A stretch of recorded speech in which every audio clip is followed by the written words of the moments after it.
નમસ્કાર વિદ્યાર્થી મિત્રો, આજે આપણે બાયોલોજીમાં ચેપ્ટર 3 વનસ્પતિ સૃષ્ટિ આગળ અનાવૃત બીજધારી વનસ્પતિનો અભ્યાસ કરી ચૂક્યા છો તમે.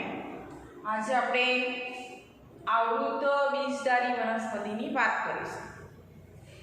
તો આપણે અગાઉ જોયું કે અનાવૃત બીજધારી જે વનસ્પતિ છે એની અંદર અંડકોશ જે છે એ ખુલ્લા હોય છે, જ્યારે આવૃત બીજધારી કેમ કહેવામાં આવે છે કે એના અંડકોશ જે છે એ ખુલ્લા હોતા નથી, બીજાશયની દિવાલથી આવૃત હોય છે.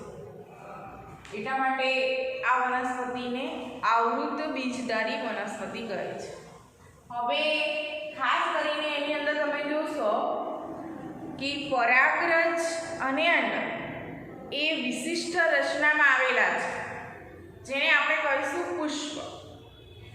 ત્યાર પછી આપણે જોઈએ કે આવૃત બીજધારી વનસ્પતિ જે છે એ કદની અંદર વિવિધતા ધરાવે, સાથે સાથે એના જે પ્રાકૃતિક નિવાસસ્થાનો જે છે એની અંદર ખૂબ જ વિશાળ વિવિધતા ધરાવે છે અને અસાધારણ મોટો સમૂહ ધરાવે છે.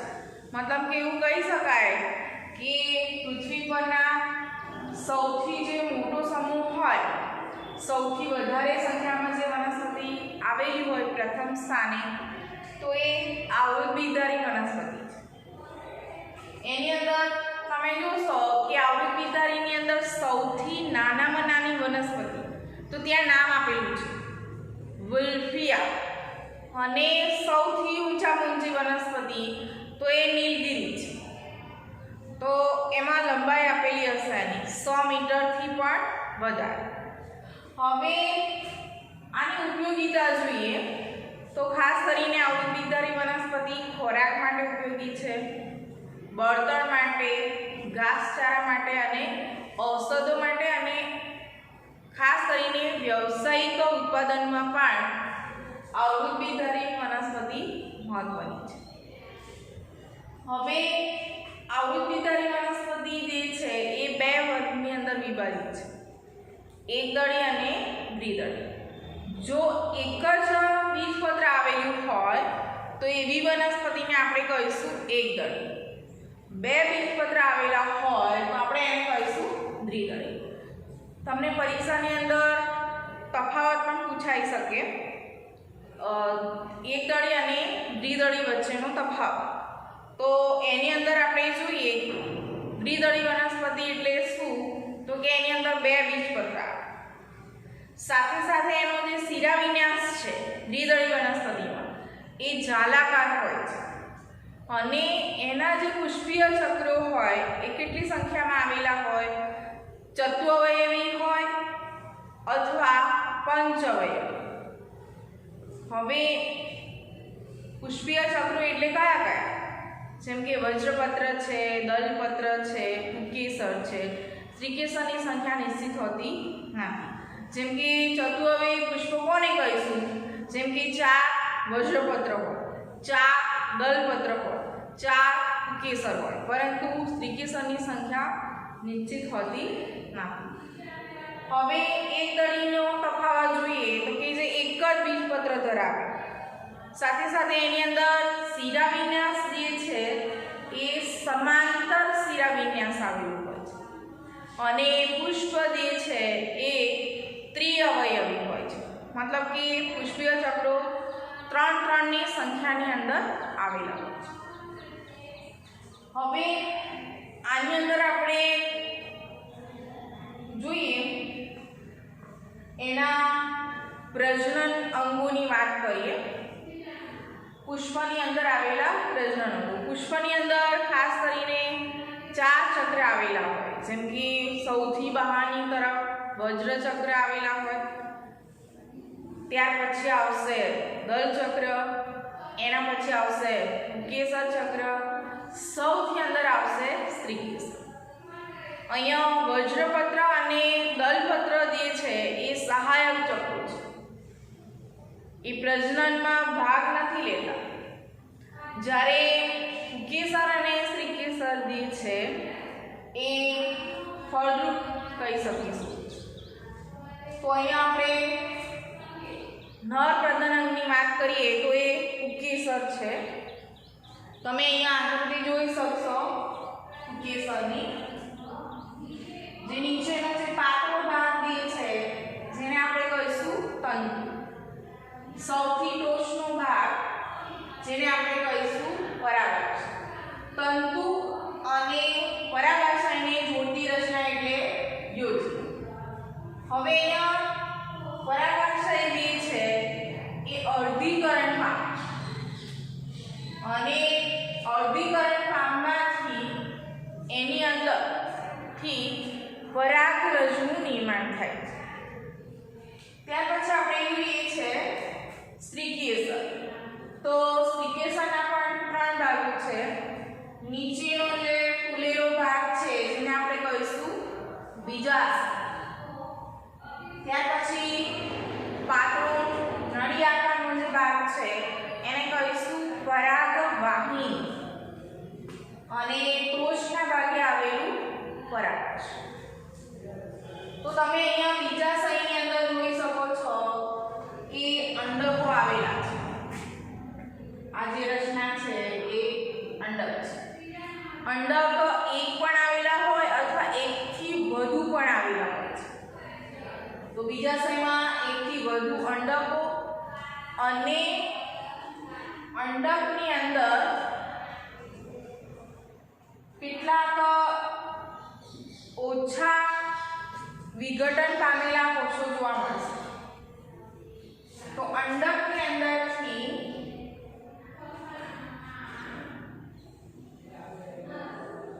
જે ઓછા વિઘટિત જે ઓછા નિર્માણ પામેલા વિભેદિત જે ઓછા કોષો જોવા મળે છે જેને આપણે કહીશું ભ્રૂણપુટ।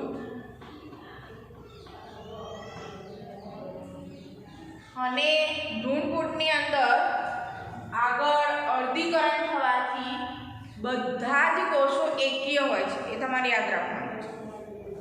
લાસ્ટ પેરેગ્રાફની અંદર આપેલું હશે કે અંડક છે, અંડકની અંદર ઓછા વિભેદિત કોષો એટલે ભ્રૂણપુટ, અને આ ભ્રૂણપુટનું અર્ધીકરણ થાય એટલે એની અંદર માદા જન્યુજનકનો વિકાસ થાય છે ભ્રૂણપુટની અંદર।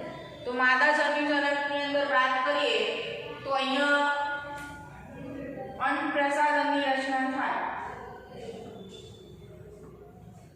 અંડપ્રસાધન એટલે અંડકોષ અને એની આજુબાજુ આવેલા 2 સહાયક કોષો, અંડકોષ સહાયક કોષ। મધ્યમાં ધ્રુવીય કોષ કેન્દ્ર આવેલું હોય છે। આ ધ્રુવીય કોષ કેન્દ્રો એકબીજા સાથે જોડાઈ જાય છે। તમે સામેના પેજ પરના પેરેગ્રાફની અંદર જોશો, અને જોડાય છે એટલે દ્વિતીય બનશે। બંને એકીય જોડાય એટલે દ્વિતીય કોષ કેન્દ્રનું નિર્માણ કરશે।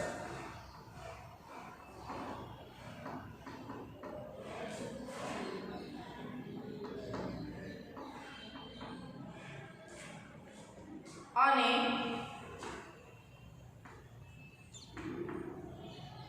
ઉપરના ધ્રુવ તરફ પ્રતિધ્રુવીય કોષો આવેલા છે।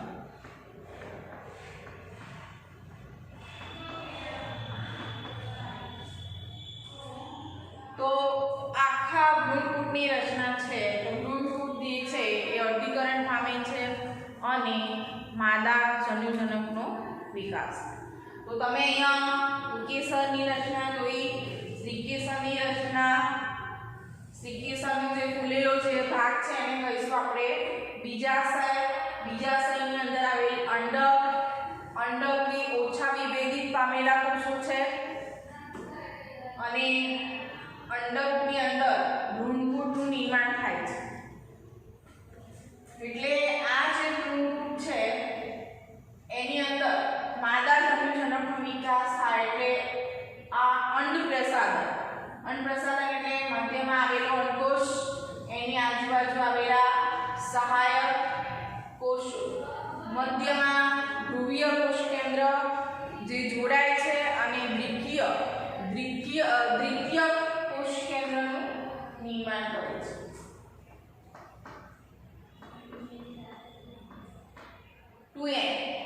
દ્વિતીય કોષ કેન્દ્ર અને પ્રતિધ્રુવીય કોષ. હવે આપણે જોઈએ કે જ્યારે પરાગાશય પરિપક્વ થાય છે એટલે પરાગાશયનું સ્ફોટન થવાથી એની અંદરથી પરાગરજ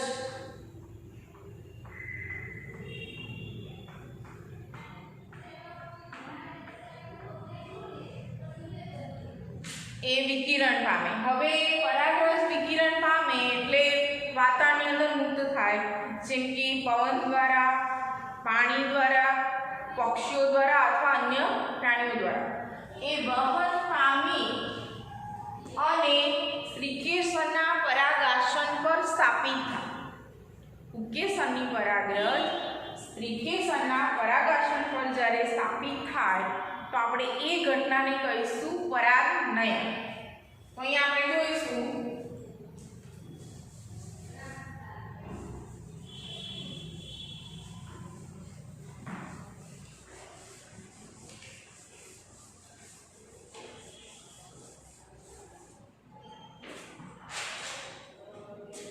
જેમ કે આ સ્ત્રીકેસર છે,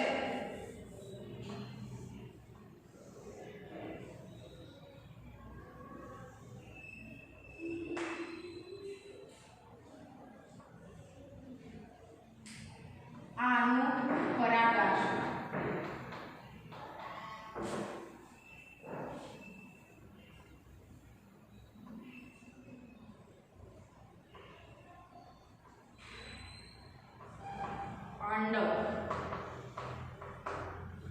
તો જ્યારે પરાગરજ અહીંયા સ્થાપિત થશે એટલે પરાગરજનું અંકુરણ થશે. પરાગરજનું અંકુરણ થશે એટલે પરાગનલિકાનો વિકાસ થશે. જ્યારે સ્ત્રીકેસરના પરાગાસન પર પરાગરજ સ્થાપિત થશે એટલે અંકુરણ પામશે પરાગરજ અને પરાગાસન અને પરાગના વાહિનીની પેશીઓમાંથી જે પરાગનલિકા જે છે એ આગળ વિકસતી જશે અને આ અંડકનું જે છિદ્ર છે, અંડછિદ્ર ત્યાં સુધી આવશે.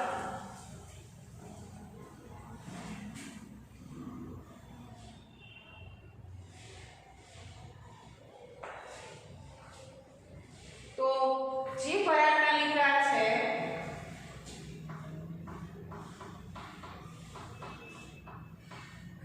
એ પરાગનલિકાની અંદર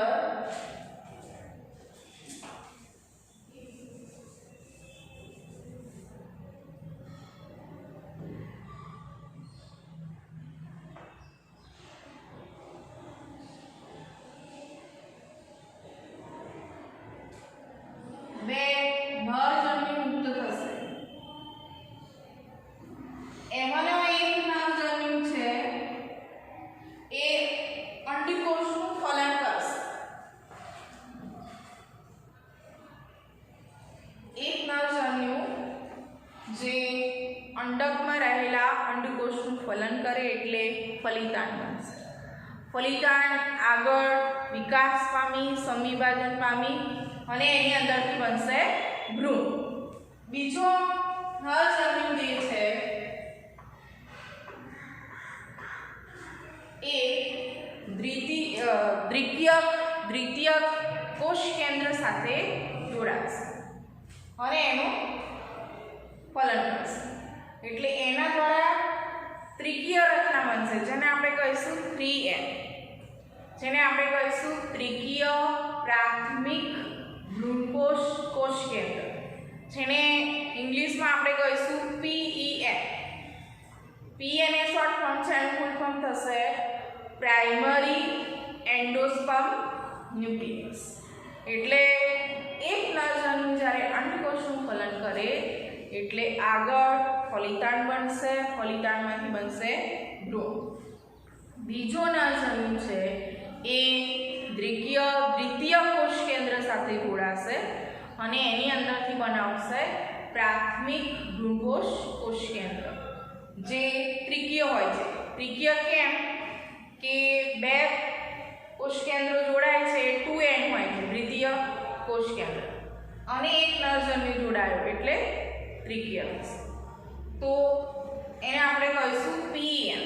pn આગળ વિકાસ પામશે અને ભ્રૂણકોષની રચના કરશે. તો અહીંયા ભ્રૂણકોષ જે છે એક પ્રકારનું અનુકૂલન છે. કેમ? એ વિકસતું જે ભ્રૂણ છે એને પોષણ પૂરું પાડે છે. તો અહીંયા આપણે જોઈએ કે બે વાર ફલન થાય છે. એક નરજન્યુ અંડકોષનું ફલન કરે છે, બીજો નરજન્યુ દ્વિતીય કોષકેન્દ્રનું ફલન કરે છે. એટલા માટે આ ઘટનાને આપણે કહીશું બેવડું ફલન.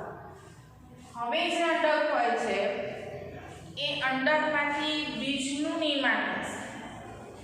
જ્યારે આખું જે બીજાશય જે છે એ બીજાશયમાંથી ફળનું નિર્માણ થશે.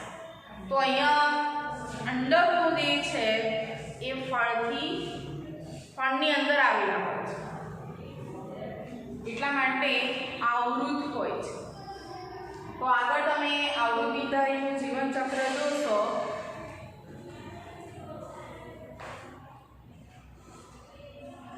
તો જીવનચક્રની અંદર આખો આ ચાર્ટ આપેલો છે, તમે જોઈ શકશો આવૃત બીજધારીનું જીવનચક્ર. તો શરૂઆતની અંદર આપણે કુક્યસર જોઈએ, તંતુ અને આ પરાગાશય. તો સૌ પ્રથમ પરાગાશયની અંદરથી લઘુ બીજાણુ માતૃકોષનું નિર્માણ થશે. લઘુ બીજાણુ ધાનીમાંથી, લઘુ બીજાણુ ધાનીની અંદરથી લઘુ બીજાણુ માતૃકોષ. આગળ જતાં એ અર્ધીકરણ પામશે એટલે 4 લઘુ બીજાણુ નિર્માણ પામશે. આ લઘુ બીજાણુ એ જ આગળ જતાં પરાગરજ બને છે, તમે જોઈ શકો છો અહીંયા. ત્યાર પછી આપણે જોઈશું અહીંયા સ્ત્રીકેસર. તો સ્ત્રીકેસરમાં બીજાશય છે, એમાં આવેલું અંડક, અહીંયા પરાગવાહિની, આ પરાગાશય. અંડક આગળ વિકાસ પામતા ભ્રૂણપૂટનું નિર્માણ કરશે. એમાં પણ એક મહાબીજાણુ માતૃકોષ તમને દેખાશે. એમાંથી અર્ધીકરણ થશે એટલે માદા જન્યુજનકનો વિકાસ થશે. નીચે તમે જોશો અંડપ્રસાદન, મધ્યમાં આવેલો અંડકોષ, આજુબાજુ આવેલા 2 સહાયક કોષો, મધ્યમાં દ્વિતીય કોષકેન્દ્ર, ઉપરની તરફ પ્રતિધ્રુવીય કોષો. તો જ્યારે સ્ત્રીકેસરના પરાગાસન પર પરાગરજ સ્થાપિત થશે અને પરાગનલિકાનું નિર્માણ થશે. તમે અહીંયા જુઓ કે આ પરાગનલિકા, અહીંયા આ પરાગરજ છે, પરાગનલિકા. એમાંથી 2 નરજન્યુ તમને દેખાતા હશે કાળા ટપકા સ્વરૂપે. એમાં એક નરજન્યુ અંડકોષનું ફલન કરશે, બીજું નરજન્યુ દ્વિતીય કોષકેન્દ્રનું ફલન કરશે. એટલે ક્રમશઃ એમાંથી ફલિતાંડમાંથી ભ્રૂણ અને દ્વિતીય કોષકેન્દ્ર જે છે એ નરજન્યુ સાથે જોડાય એટલે એમાંથી બનશે pn, જે ભ્રૂણકોષ બનાવશે, એટલે બેવડું ફલન. ત્યારબાદ છેલ્લે તમે અહીંયા જુઓ છો કે ફલિતાંડમાંથી ભ્રૂણનું નિર્માણ થાય છે. છેલ્લે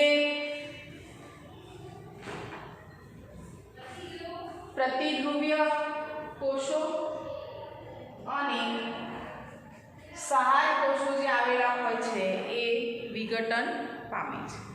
તો અહીંયા આપણે આવૃત બીજધારી વનસ્પતિનો અભ્યાસ કર્યો. ત્યાર પછી આપણે જોઈશું એના પછીના લેક્ચરમાં એકાંતરજનન અને વનસ્પતિનું જીવન ચક્ર.